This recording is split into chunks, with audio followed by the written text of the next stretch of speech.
Ano ka din naman, di ba? Parang po parents lang po. Ay, hindi pwede. Kailangan mo makausap yung bata. Tapusin mo nga po namin yung parts mo. Pero nandyan yung bata. Ah, Oo, kailangan siya makausap.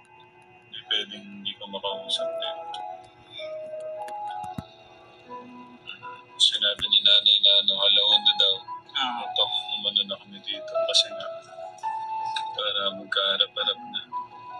Pag-ilo ka muna sa mga Telegram. Ewa mga Telegram. Vlog to eh.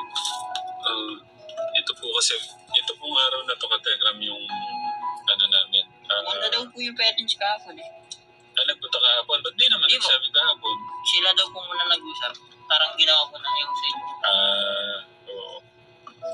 Kasi natakot din. Kala siguro nila talagang re-respect tayo, kuya. Kasi nakita mo naman, Kuya Ryan, Joshua, Kuya Rose, Kuya David. Yung jowa niya.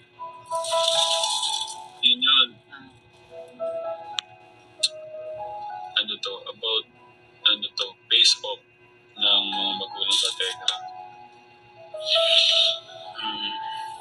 Parang dire-diretso ko rin yan. Sa filming. Oo. Kahit ito na lang inumin mo. Ay, Kuya Ben, ito yung sa'yo. Sana po natin. Sige, parang ka muna. Ikaw mga Telegram.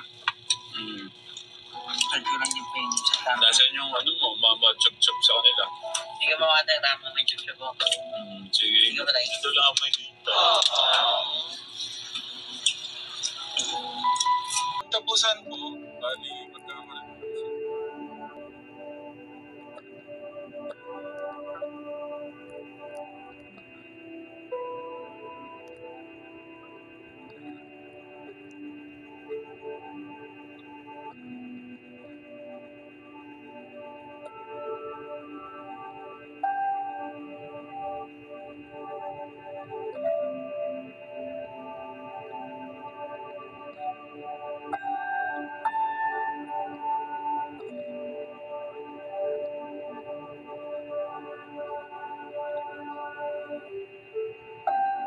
Hindi ako nakapasok ng isang araw kasi sumikit yung dibdib ko tapos nahihirapan ako huminga.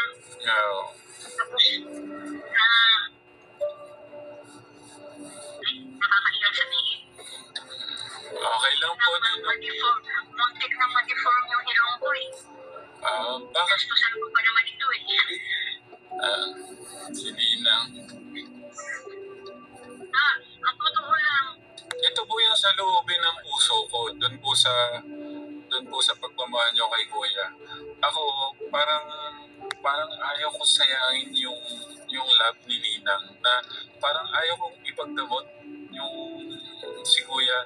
Kasi parang si Ninang, paano ba Katekra? Parang ang hirap magsalita. Pero ayaw ko rin maramdaman ni Kuya. Ayaw ko din maramdaman ni Kuya na parang okay lang sa akin na doon ka kay Ninang, baka kasi ganun eh. Pero ayaw kong ipagdamot itong tao na to. Sa kanya, sa'yo talaga siya ibalik. Po, Ninang. Yung ibig ko sabihin, Katekram, Ninang, yung parang ayaw ko namang yung, alam niyo yung gustong ibuhos na pagmamahal ni Ninang. Parang ayaw kong, yung parang ipagdamot. Ganun po. Yung ano, hindi ko lang... Tawag sa kanya. Yeah. Nandun ako, hindi ako bibitaw. Okay. Yun ang ipapangako ko sa iyo, Kuya Ramil. Po. Kaya lang, ang hindi ko gusto na yung, alam mo na nangyari na nga, na physical na siya. Po, Ninang. Naintindihan ko po, Kasi, Ninang. hindi na sensitive yan eh.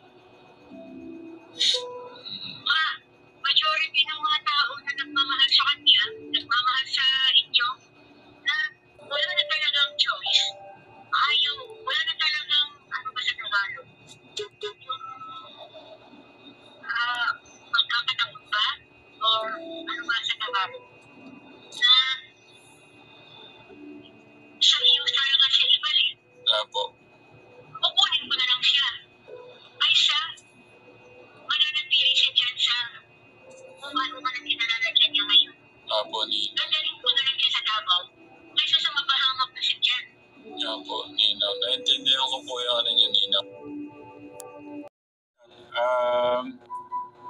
paano ko ba yan? Kasi ano po doon siyempre bawal naman pong mag-record doon. Request ko sanang mag-record para kahit pa paano hindi ko makalimutan yung mga ibang mapag-usapan. Pero bawal ko kasi yan basta walang pahintulot na mag-record ka, Tekla. Yan nga po, humingi po sila ng mabait naman yung tatay at nanay. Humingi po sila ng tawad. Sabi ko nga din, kung kasi ang po nila, parang inaano po nila yung anak po nila, hindi first time din po mangyari po yun at hindi po siya kumbaga inaano po nila napakabait din na bata po nung anak po nila. Parang nagawa lang daw nung anak kasi nga binobosohan po yung girlfriend niya ni Kuya.